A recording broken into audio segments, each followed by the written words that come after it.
I am happy to join with you today in what will go down in history as the greatest demonstration for African Americans in the history of our nation.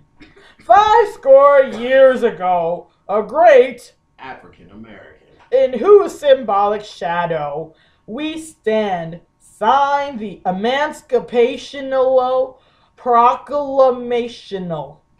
This giant degree came as a great light of hope to millions of African Americans slaves who had been seared in the flames of withering injustice.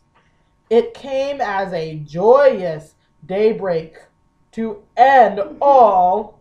African American But 100 years later, we must face the tragic fact that the African American is still not free.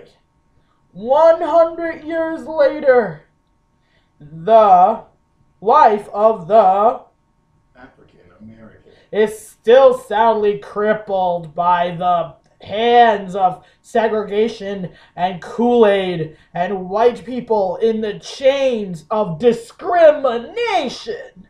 100 years later, the African American lives on a lonely island of poverty in the midst of Chicago and the Bloods and the Crips and all the fat Europeans that eat Italian food because Italian food is good.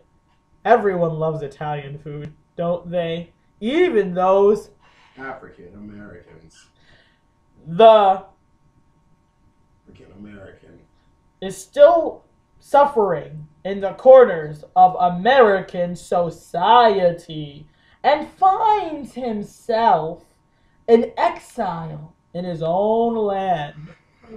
Sadly, when we watch the movie Star Wars, we know who Luke Skywalker is. He is your father. Sadly, African Americans don't always have a father. So, we're just very upset by this. Sometimes the Pope likes to shake hands with, African Americans and sometimes he goes on long marches with me and my dear friends. My friends who are all, African American yes. This has been a wonderful, wonderful year. And I'd like to thank all of my African American friends. Yes.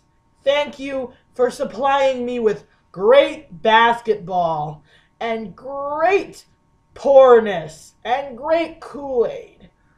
Was that what was that? Was that too much?